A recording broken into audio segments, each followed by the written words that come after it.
பாரதிய ஜனதா கட்சியில் இருந்து விலகுவதாக பாஜக பிரச்சார பிரிவு மாநில அமைப்பாளர் ரவிச்சந்தர் என்கிற பாண்டி ரவி அறிவித்துள்ளார். இது தொடர்பாக செய்தியாளரிடம் பேசிய அவர், பாஜகவிலிருந்து விலகினார் ரவி, அரசியல் பயணம் தொடரும் என அறிவிப்பு. 1987ஆம் ஆண்டு முதல் பாஜக கட்சியில் பணியாற்றி வந்த நான் சில தவிர்க்க முடியாத சூழ்நிலைகள் காரணமாக கட்சியிலிருந்து விலகும் முடிவை எடுத்துள்ளேன். இருப்பினும் நான் பாஜக கட்சியிலிருந்து மட்டுமே விலகுகிறேன். எனது அரசியல் பயணத்திலிருந்து விலகவில்லை என்றார். மேலும் தமிழக அரசியல் நிலை குறித்து கருத்து தெரிவித்த அவர், தமிழகத்தில் அண்ணாமலை போன்ற நல்ல தலைவரை உருவாக்கிய பாஜக அவர் விலகிய பின்னரும் எந்த வருத்தமும் இல்லை என்று கூறுவது வேடிக்கையாக உள்ளது என விமர்சித்தார். அதோடு கட்சிக்காக உழைக்கும் உண்மையான நிர்வாகிகள் மற்றும் தொண்டர்களை பாஜக தொடர்ந்து இழந்து வருகிறது. இதே நிலை புதுச்சேரியிலும் காணப்படுகிறது. இங்கும் தலைமை முக்கியமான தொண்டர்களை இழந்து வருகிறது என்றும் குற்றம் சாட்டினார். இந்த கருத்துக்கள் புதுச்சேரி மற்றும் தமிழக அரசியல் வட்டாரங்களில் பரபரப்பை ஏற்படுத்தியுள்ளது. வில்லியனூர் சட்டமன்ற தொகுதிக்கு உட்பட்ட கொம்பாக்கம் பிரியதர்ஷினி நகரில் சாலை அமைக்கும் பணிக்கான பூமி பூஜையினை சட்டமன்ற உறுப்பினர் ரவிக்குமார் தொடங்கி வைத்தார். வில்லியனூர் சட்டமன்ற தொகுதிக்கு உட்பட்ட கொம்பாக்கம் பிரியதர்ஷினி நகரில் புதுச்சேரி பொதுப்பணித்துறை சார்பில் 30,41,000 ரூபாய் திட்ட மதிப்பீட்டில் சாலை அமைக்கும் பணிக்கு பூமி பூஜை விழா இன்று நடைபெற்றது. விழாவில் வில்லியனூர் தொகுதி சட்டமன்ற உறுப்பினர் ரவிக்குமார் கலந்து கொண்டு பூமி பூஜையை செய்து பணியை துவக்கி வைத்தார். இந்நிகழ்ச்சியில் பொதுப்பணித்துறை தலைமை பொறியாளர் வீரசெல்வம், கட்டிடங்கள் மற்றும் சாலைகள் மத்திய கோட்டம் செயற்பொறியாளர் ஸ்ரீனிவாசன், உதவி பொறியாளர் பிரபாகர், இளநிலை பொறியாளர் முருகன் மற்றும் ஒப்பந்ததாரர் ராஜகண்ணு மற்றும் கொம்பாக்கம் ஊர் முக்கியஸ்தர்கள், மகளிர்கள் மற்றும் இளைஞர்கள் திரளாக கலந்து கொண்டனர். புதுச்சேரியில் ஆசை வார்த்தை கூறி சிறுமியை கர்ப்பமாக்கிய வழக்கில் ரவுடிக்கு 20 ஆண்டு சிறை தண்டனை விதித்து புதுச்சேரி போக்சோ நீதிமன்றம் தீர்ப்பளித்துள்ளது. புதுச்சேரி வில்லியனூர் அருகே உருவையாறு செல்வா நகரை சேர்ந்த பிரபல ரவுடி முருகன் என்கிற பட்ட முருகன். இவர் கடந்த 2022ஆம் ஆண்டு 15 வயது சிறுமியிடம் ஆசை வார்த்தை கூறி கர்ப்பமாக்கியுள்ளார். இதுகுறித்து சிறுமியின் தாயார் அளித்த புகாரின் பேரில் வில்லியனூர் போலீசார் ரவுடி பட்டமுருகனை போக்சோ சட்டத்தின் கீழ் கைது செய்து சிறையில் அடைத்தனர். இந்த வழக்கு புதுச்சேரி போக்சோ சிறப்பு நீதிமன்றத்தில் நடந்து வந்தது. இந்த நிலையில் இன்று தீர்ப்பு வழங்கப்பட்டது. குற்றம் சாட்டப்பட்ட பட்டமுருகனுக்கு 10,000 ரூபாய் அபராதம் மற்றும் 20 ஆண்டு கடுங்காவல் தண்டனை விதித்து நீதிமன்றம் அதிரடியாக தீர்ப்பளித்தது. மேலும் பாதிக்கப்பட்ட சிறுமிக்கு 4 லட்சம் ரூபாய் வழங்க புதிய அரசுக்கு நீதிபதி சுமத்தி உத்தரவு பிறப்பித்தார். இந்த வழக்கில் அரசு சார்பில் வழக்கறிஞர் பச்சையப்பன் ஆஜரானார். பட்டமுருகன் மீது கொலை வழக்கு உட்பட 8 வழக்குகள் நிலுவையில் உள்ளது. தற்பொழுது குண்டர் சட்டத்தின் கீழ் காலப்பட்ட மத்திய சிறையில் முருகன் அடைக்கப்பட்டுள்ளது குறிப்பிடத்தக்கது. நிதி ஆயோக் கூட்டத்தில் பங்கேற்காததற்கு முதல்வர் ரங்கசாமி புதுச்சேரி மக்களிடம் பகிரங்க மன்னிப்பு கேட்க வேண்டும் என்று முன்னாள் முதல்வர் நாராயணசாமி வலியுறுத்தியுள்ளார். இதுகுறித்து அவர் வெளியிட்டுள்ள வீடியோ பதிவில், மத்திய நிதி ஆணையத்தில் புதுச்சேரியை சேர்ப்பது, மாநில அரசின் கடனை தள்ளுபடி செய்வது, புதுச்சேரி மத்திய அரசு சிறப்பு நிதி வழங்குவது போன்ற கோரிக்கைகளை எல்லாம் முதல்வர் ரங்கசாமி வைப்பதற்கான மிக சிறந்த வாய்ப்பு இக்கூட்டம். ஆனால் எந்த காரணத்திற்காகவோ புதுச்சேரி முதல்வர் ரங்கசாமி இந்த கூட்டத்தில் கலந்து கொள்ளவில்லை. ஆனால் புதுச்சேரி வளர்ச்சிக்காக ரங்கசாமி பேச வேண்டிய ஒரு சிறந்த வாய்ப்பை இழந்துவிட்டார். இதனால் அவர் புதுச்சேரி மக்களுக்கு, மாநில வளர்ச்சிக்கும் மிகப்பெரிய துரோகம் செய்திருக்கிறார். ரங்கசாமி பங்கேற்காதது துரதிருஷ்டவசமானது. இந்த கூட்டத்தில் முதல்வர் ரங்கசாமி கலந்து கொண்டு புதுச்சேரி மக்களின் உரிமையை காத்திருக்க வேண்டும். அதில் அவர் தவறிவிட்டார். எனவே மக்கள் மத்தியில் முதல்வர் ரங்கசாமி பகிரங்க மன்னிப்பு கோர வேண்டும் என வலியுறுத்தியுள்ளார். நடுக்குப்பம் சுடுகாட்டை இடமாற்றம் செய்ய வேண்டும் என கோரி நடைபெற்ற தமிழக புதுச்சேரி மீனவர்கள் பங்கேற்ற கலந்தாய்வு கூட்டத்தில் வலியுறுத்தப்பட்டது. தமிழகம் புதுச்சேரி அனைத்து மீனவர்களின் கலந்தாய்வு கூட்டம் காலாப்பட்டில் நடைபெற்றது. பெரிய கோட்டக்குப்பம் அருகே உள்ள நடுக்குப்பத்தை சேர்ந்த தலித் சமுதாயத்தினருக்கும் மீனவர்களுக்கும் இடையே சுடுகாடு தொடர்பான பிரச்சனை இருந்து வருகிறது. இந்த நிலையில் தமிழக சமூக நீதி அமைச்சர் வன்னியரசு கடந்த 7ஆம் தேதி இப்பகுதியில் ஆய்வு செய்தார். இதனையடுத்து இப்பகுதியில் ஒரு சில நடவடிக்கைகள் மேற்கொள்ளப்பட்டு வருகின்றன.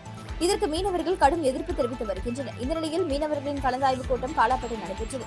இதில் பிரச்சனைக்குரிய இடத்தில் உள்ள சுடுகாட்டை வேறு இடத்திற்கு மாற்ற வேண்டும் என்று முடிவு எடுக்கப்பட்டதாகவும், இது ஒட்டுமொத்த மீனவ சமுதாயத்தினரின் கோரிக்கை என்றும் இந்த கூட்டத்தில் மீனவ சங்கத்தின் நிர்வாகிகள் வலியுறுத்தினர். மேலும் அதிமுக கொள்கை பரப்பு துணை செயலாளர் காளியம்மாள் நடுக்குப்பம் பகுதியில் மீனவ சமுதாய மக்களை சந்தித்து இப்பிரச்சனை குறித்து கேட்டறிந்தார். லட்சிய ஜனநாயக கட்சியின் தலைவரும் காமராஜ் நகர் தொகுதி எம்எல்ஏவுமான திரு ஜோஸ் சார்லஸ் மார்டின் அவர்களின் அறிவுறுத்தலின்படி லட்சிய ஜனநாயக கட்சி நிர்வாகிகளின் ஆலோசனைக் கூட்டம் இன்று ரெட்டியார்பாளையம் பகுதியில் உள்ள கட்சியின் தலைமை அலுவலகத்தில் நடைபெற்றது. முன்னாள் சட்டமன்ற உறுப்பினர் ரிச்சர்ட் ஜான்குமார் முன்னிலையில் நடைபெற்ற ஆலோசனைக் கூட்டத்தில் லட்சிய ஜனநாயக கட்சியின் பொதுச் செயலாளர்கள் டாக்டர் துரைசாமி, வழக்கறிஞர் பிரபாகரன், பாபு மற்றும் அனைத்து அணி தலைவர்கள், பொறுப்பாளர்கள் உட்பட முக்கிய நிர்வாகிகள் கலந்து கொண்டனர். இக்கூட்டத்தில் புதுச்சேரியில் உள்ள 30 சட்டமன்ற தொகுதிகளிலும் பொறுப்பாளர்களை நியமிப்பது, கட்சி அலுவலகம் திறப்பது உள்ளிட்ட பல்வேறு முக்கிய முடிவுகள் எடுக்கப்பட்டன. உப்பளம் தொகுதிக்குட்பட்ட ரோடியார்பேட் பகுதியில் சாலை வசதி மற்றும் குடிநீர் வசதி ஏற்படுத்தி தருவது தொடர்பாக தற்காலிக சபாநாயகரும் தொகுதியின் சட்டமன்ற உறுப்பினருமான அன்பழகன் முன்னிலையில் மாவட்ட ஆட்சியர் குலோத்துங்கன் ஆய்வு செய்தார். புதுச்சேரி உப்பளம் தொகுதிக்குட்பட்ட ரோடியார்பேட் பகுதியில் 150க்கும் மேற்பட்ட குடும்பத்தினர் வசித்து வருகின்றனர். ஆனால் அப்பகுதியில் வசிக்கும் பொதுமக்களுக்கு சாலை வசதி, குடிநீர் வசதி ஏற்படுத்தி தர வேண்டும் என தொகுதியின் சட்டமன்ற உறுப்பினரும் தற்காலிக சபாநாயகருமான அன்பழகன் எம்எல்ஏவிடம் அப்பகுதி மக்கள் கோரிக்கை வைத்தனர். கோரிக்கையை ஏற்று தற்காலிக சபாநாயகர் அன்பழகன் எம்எல்ஏ மாவட்ட ஆட்சியருக்கு தகவல் தெரிவித்தார். இதனை அடுத்து ரோடியார்பேட் பகுதிக்கு தற்காலிக சபாநாயகர் அன்பழகன், மாவட்ட ஆட்சியர் குலோத்துங்கன் ஆகியோர் நேரில் வந்து ஆய்வு செய்தனர். அப்பொழுது சாலை அமைக்க நிலம் ஆர்ஜிதம் செய்து உடனடியாக சாலை வசதியை ஏற்படுத்தி தர வேண்டும் என்றும் அப்பகுதி மக்களுக்கு குடிநீர் வசதி ஏற்படுத்தி தர வேண்டும் என கோரிக்கை வைக்கப்பட்டது. இப்பகுதியில் வசிக்கும் மக்களுக்கு மாவட்ட ஆட்சியரும் கோரிக்கை வைத்தனர்.